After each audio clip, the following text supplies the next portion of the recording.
Where's Toothless? There he is. Hey everybody, it is Monday, November 26th. I remember the date, aren't you proud? I am still mid-tome topple, so I have like 10-ish hours left on A Storm of Swords. That is like 18 books in one.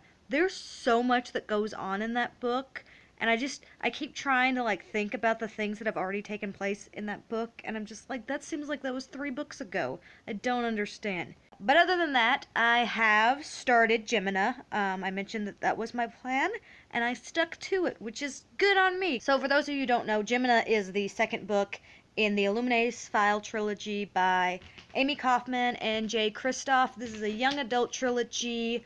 It's a science fiction, and everything, let me show you, everything is like a dossier of different chat logs and transcripts. It's not something that you should take super serious.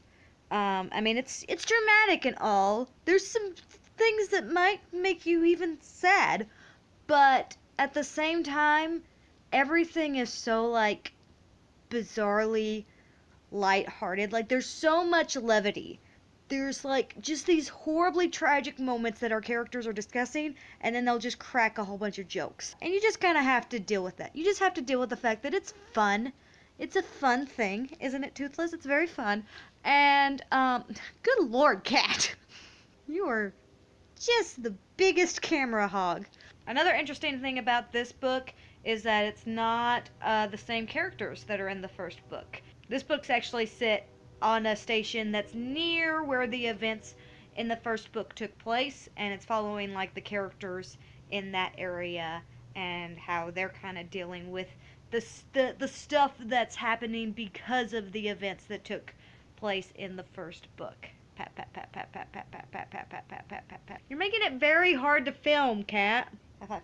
Yeah, good job. High five. High five. There you go. High five. High five. Ow! Ow! Stop it! He is ready to pounce now. He is ready to hi. Don't bite me. I'm gonna have to stop the camera because I can't take my eyes off of him because he will attack. He will attack as soon as I look away. Don't you? Don't.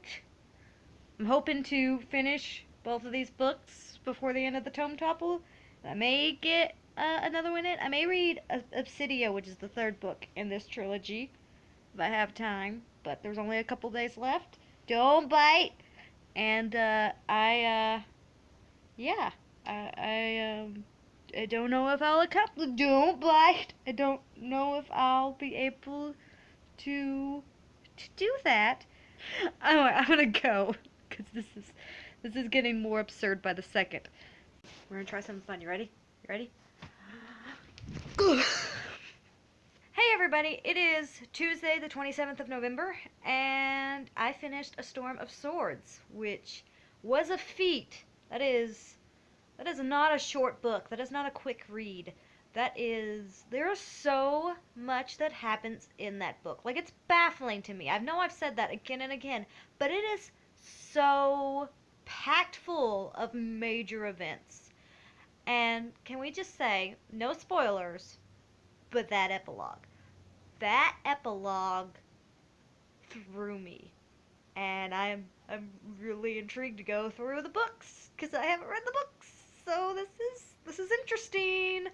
Other than that, I have not made it any further into Gemina. I'm about to start on that after I'm done filming this, so we'll see how that progresses.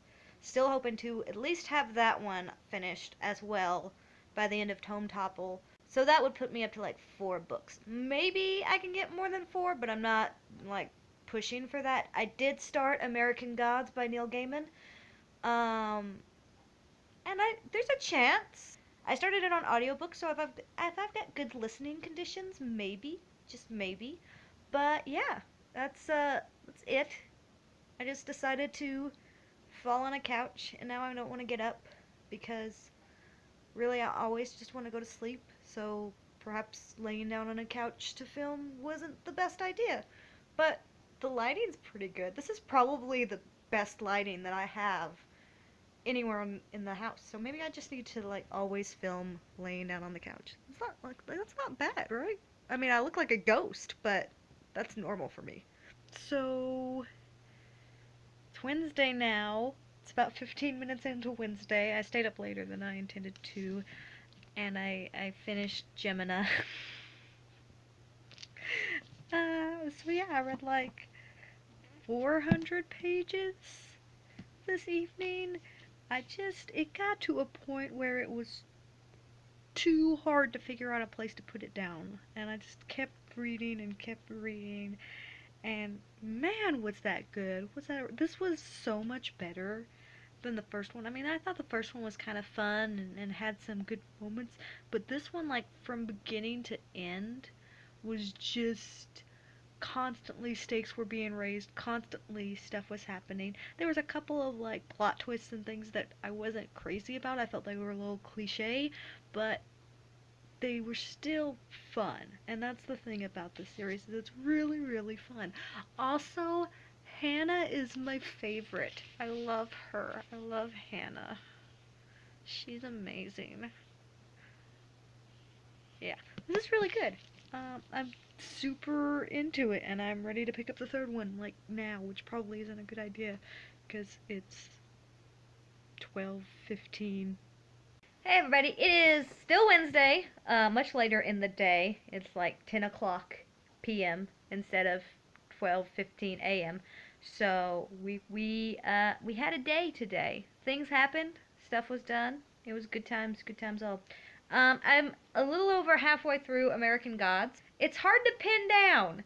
And Neil Gaiman even talks about, like, at the beginning of the book, he tells that it won awards for science fiction and fantasy and horror. Like, it's like hard to pin a genre down on that book.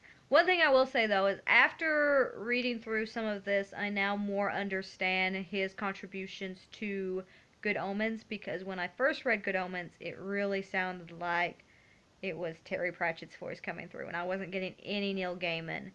But the works that I had read by Neil Gaiman up until that point were very different than what how this story is written out to be. So American Gods definitely feels more like the Neil Gaiman voice that I heard in Good Omens. It's very different than a lot of the Neil Gaiman I've read up until this point. And again, he even says that in his book. Like, he says that there's a lot of people who are fans of his that are not a fan of American Gods, that like a lot of his stuff and do not like American Gods, because it is a very different book than what I'm used to reading by him. But it's still totally Neil Gaiman. As I'm working my way through the book, like, I understand that Neil Gaiman is the one that wrote this. Like, I get it. Hey everybody, it's Thursday, the 29th. It's the last day of Tome Topple, and I have finished 5 books. And so now I kind of want to see if it's possible to make it to 6. Here's the status. I finished American Gods today. Like, I just finished it as I was cooking my dinner. It's great. It's absolutely fantastic. I can't talk about it very much right now in order to have time to read the other book that I want to read by the time Tome Topple ends. I want to see if I can read all of Obsidio tonight. It's 600 pages. I have about 6 hours before Tome Topple ends. So I have to average 100 pages an hour, which should be easy enough if I can stay focused. I have a tendency to be a very distracted reader. We're going to try to do... This is why I'm a distracted reader, by the way. It's all his fault. We're going to try to do 6 books for Tome Topple. Just for fun. I don't really care if I don't do it, but I really want to read Obsidio, and I really feel like I'm going to want to read it in one sitting anyway. So let's just see if I can get it knocked out. But anyway, enough with that chitty chat stuff. I'm going to read. I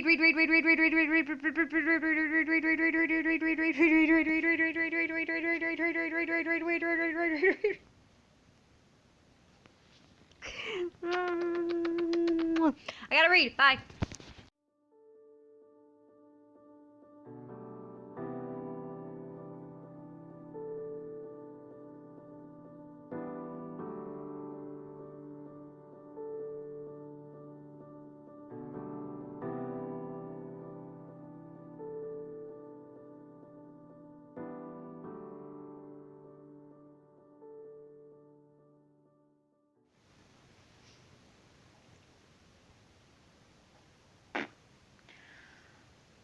Okay, so I'm gonna tap out. I'm on page 356. It's 10:30. I'm falling asleep on the couch. I'm going to take a quick shower and lay down and maybe read a little bit more before I go to bed. But there's no way I'm finishing this tonight. I'm like every other sentence, my eyes are closing. Um, so yeah, it was a nice attempt, but I still have like over a third left of this book. I'm not gonna fight that battle. But it's really good. It's a lot denser than the previous ones. There's a lot more like these kind of pages, so it there's more to read. And also there's been like some really like horrifying things, like really sad horrifying things um, that's gone on. So that's fun. Um, yeah, um, there's just no way. There's no way I'm gonna finish this before midnight.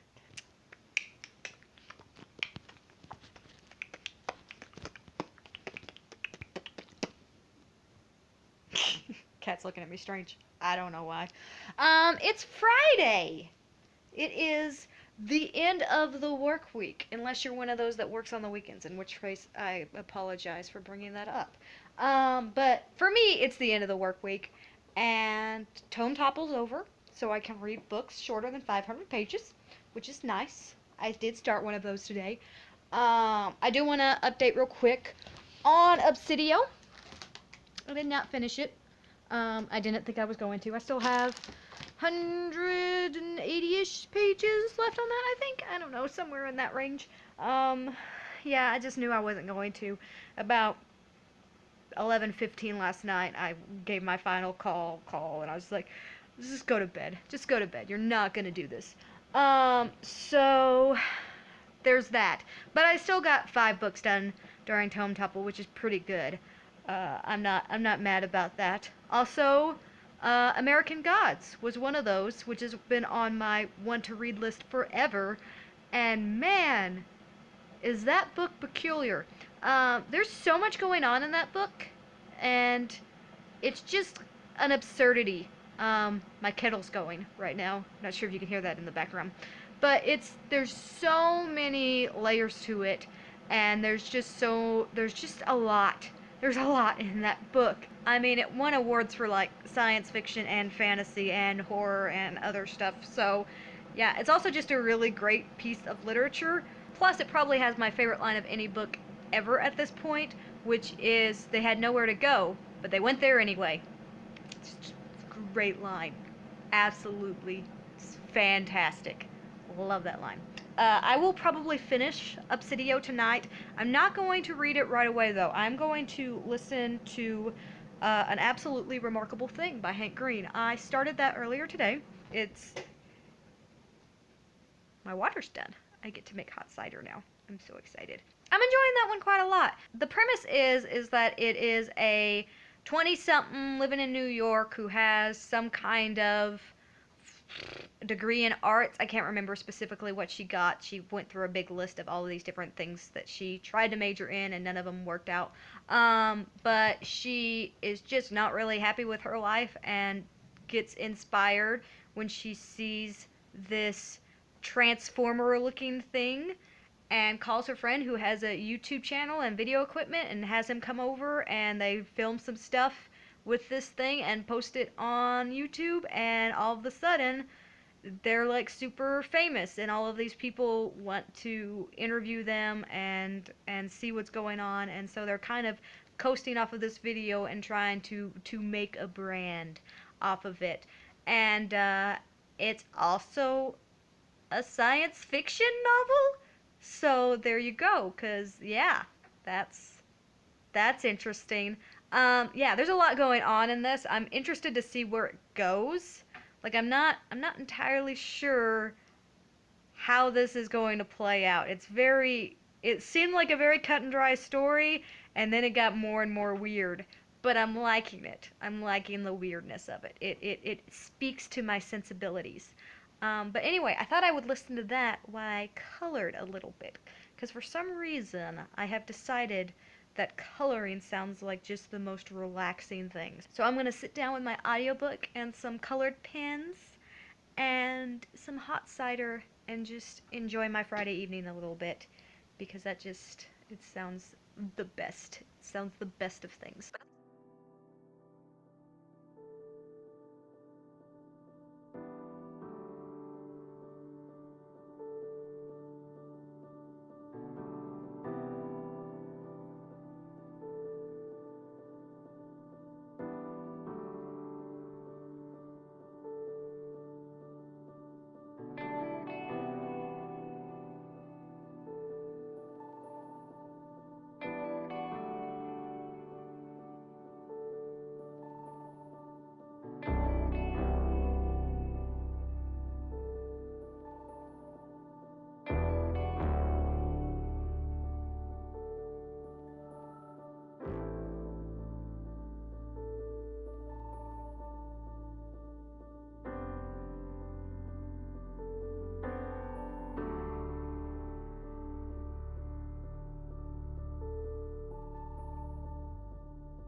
It made hurt.